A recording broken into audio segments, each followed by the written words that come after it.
मित्रों, आपका स्वागत है। हम सब रीजनिंग की कक्षा में उपस्थित हैं। आज हम सब रीजनिंग की कक्षा में वर्णमाला परीक्षण के बारे में पढ़ेंगे। वर्णमाला परीक्षण में हमको वर्ण की स्थिति को ज्ञात करना होता है। जैसा कि आप जानते हैं, अल्फाबेट में 26 अक्षर होते हैं। अक्षर का मतलब वर्ण कह ले या अल्फाबेट कह ले, हम तीनों कहेंगे, इसलिए आप कंफ्यूज मत होना। वर्ण, अक्षर और अल्फाबेट। तो हमको वर्ण की स्थिति को ज्ञात करना होता है। अगर हमसे कहा जाए कि आप वर्णमाला में बाएं से 17वां अक्षर खोजें, तो हम किधर से गिनेंगे? तब हम ये से गिनना चालू करेंगे। यानी बाएं से अगर कहा जाता है तो हम इस तरीके से चलते हैं, बाएं से। अगर इसी तरीके से कहा जाए कि वर्णमाला में दाएं से 17वां अक्षर क्या होगा, तो हम किधर से गिनना चालू करेंगे? जेड से, दाएं से। लेकिन अगर वर्णमाला के बीच में किसी अक्षर से कहा जाए कि, जैसे मान लें हम यहाँ पर पी ले लेते हैं और कहा जाए पी के बाएं, तो हम किधर को स्टार्ट करेंगे गिनना? हम पी से उल्टा ए की तरफ आएंगे। मतलब यहाँ पर हम लिखेंगे के बाएं। किसी भी अल्फाबेट को ले ले, वो पी हो सकता है, क्यू हो सकता है, आर हो सकता है। और अगर हम दाएं तरफ कहें, जैसे कहा गया यस के दाएं, तब हम किधर को गिनेंगे? जड़ की तरफ। तुरंत उल्टा हो जाती के दाएं। जैसा कि हम सबको कंपटीशन एग्जाम में रीजनिंग की जरूरत पड़ती है और समय की कमी होती है, उस समय पर हम इजोटी फार्मूला का प्रयोग करेंगे। अगर हमको बाएं से गिनना है, इजोटी। इसमें ई आपका 5वें अक्षर पर है, जे आपका 10वें अक्षर पर है, ओ आपका 15वें अक्षर पर है, टी आपका 20वें अक्षर पर है और वाई आपका 25वें अक्षर पर है। इसी तरीके से अगर हमको दाएं से गिनने के लिए कहा जाए तो हम किसका प्रयोग करेंगे? B Q L G B. यहाँ पर आप देख रहे हैं बी आपका किस नंबर पर आ रहा है? दाएं से गिन रहे हैं 5वें नंबर पर, तो हमारा किस पर हो जाता है? 5वें। इसी तरीके से क्यू आपका 10वें नंबर पर और यल आपका 15वें नंबर पर, जी आपका 20वें नंबर पर और बी आपका 25वें नंबर पर आएगा। इस तरीके से हम क्या करेंगे? बिना समय गंवाए जल्दी से हम काउंट कर लेंगे। अगर इस फार्मूला को हम याद रखते हैं, बाएं से गिनने के लिए इजोटी और दाएं से गिनने के लिए बी क्यू एल जीबी का प्रयोग करते हैं। आइए हम सब उदाहरण के माध्यम से आगे बढ़ते हैं। पहला उदाहरण है हमारा, अंग्रेजी वर्णमाला में बाएं से 17वां अक्षर क्या होगा? अब हमको इजोटी का फार्मूला याद है। हम 15 नंबर पर कहाँ पहुंचते हैं? ओ पर, और ओ से तो हम और गिन लेते हैं। हम सब कभी भी एग्जाम में जाएं जहां पर हमको रीजनिंग सॉल्व करनी है, वहां पर किसी खाली स्पेस में हम अल्फाबेट को लिख लें तो हमको मदद मिलेगी। वो हमारा 15वें अक्षर पर तो और जोड़ दिया तो हमारा क्या हो गया? क्यू हो गया। हमारा आंसर क्या हो जाएगा? क्यू हो जाएगा। 17वें अक्षर पर क्या होगा? क्यू होगा। इसी तरीके से दाएं के लिए आइए देखते हैं।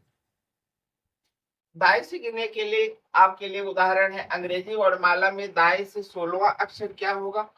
अब आप कौन सा फार्मूला प्रयोग करेंगे? बी क्यू एल जीबी का प्रयोग करेंगे। एल आपका किस नंबर पर है? 15 नंबर पर। आप यहाँ पर देखिए एल आपका 15 नंबर पर है, तो 16वां अक्षर क्या होगा? के होगा। इसका आंसर क्या हो जाएगा? ठीक। आगे जानते हैं।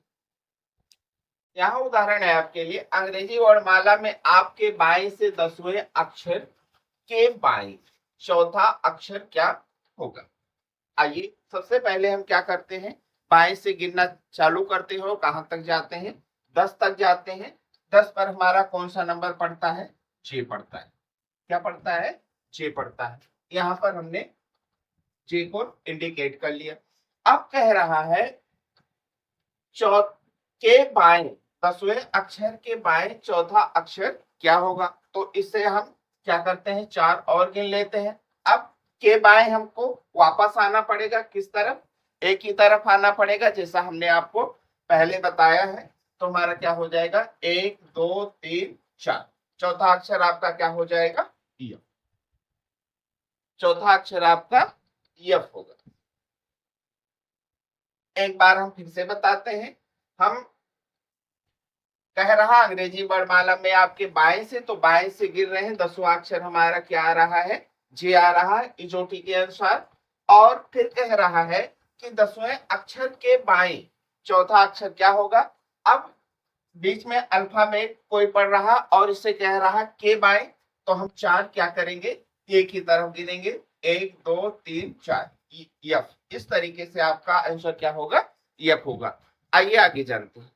इस उदाहरण को देखिए। अंग्रेजी वर्णमाला में आपके दाएं से 12वें अक्षर के दाएं 5वां अक्षर क्या होगा? सबसे पहले हम क्या करेंगे? दाएं से गिनते हैं। यहाँ क्या कह रहा है? दाएं से। तो दाएं से गिनने के लिए हम क्या करते हैं? जेड से एक ही तरफ जाते हैं। किस नंबर पर हम जाएंगे? 12वें अक्षर पर। 10 पर आपका क्या होगा? क्यू होगा। और क्यू के बाद में आप 2 और जोड़ ले तो आपका क्या हो जाएगा? वो हो जाएगा।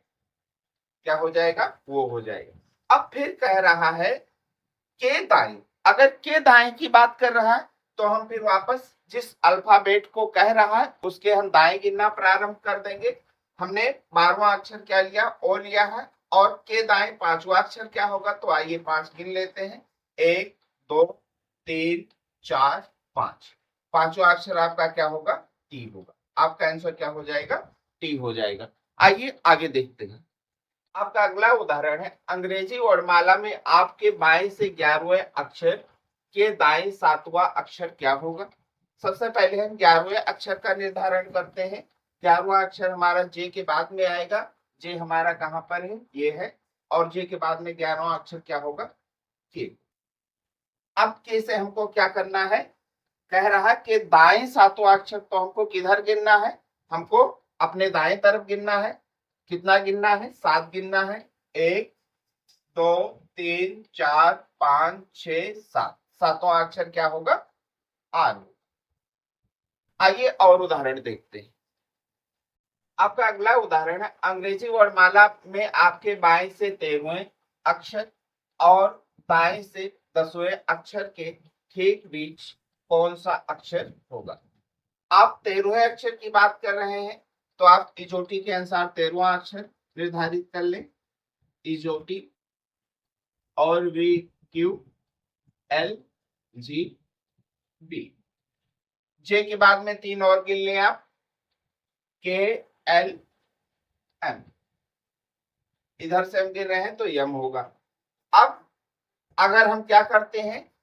दाएं से 10वां अक्षर लेते हैं तो हमारा क्या होगा? क्यू होगा।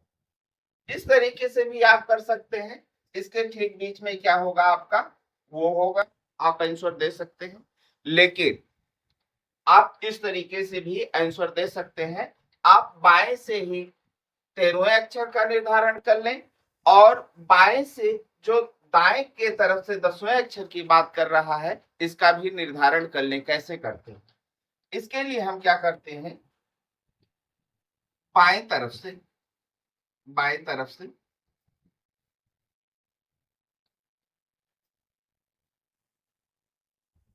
क्या लिखेंगे? 13वां अक्षर। 13वां अक्षर प्लस में। अब बाएं से जो 10वां अक्षर पढ़ रहा है वो बाएं से कौन सा अक्षर पढ़ेगा? इसके लिए हम क्या करते हैं? 27 में से हम क्या करते हैं? 26 अल्फाबेट है, एक और बढ़ा लेते हैं, 27 कर लेते हैं। और दाएं से कितना नंबर की बात कर रहा है? 10 की बात कर रहा है। हम 10 को हटा देते हैं और पूरा का बटा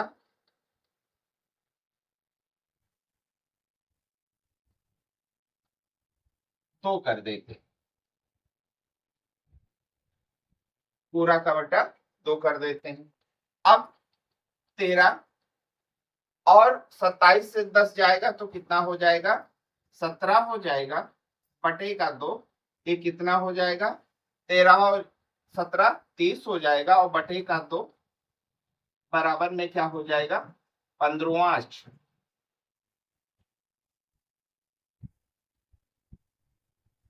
आइए इजोटी के अनुसार आप देखिए 15 अक्षर आपका क्या होगा? वो होगा। इस तरीके से आप इस फार्मूले से भी इसका आंसर ज्ञात कर सकते हैं। आगे हम और नियम के साथ पुनः मिलते हैं। जय हिंद।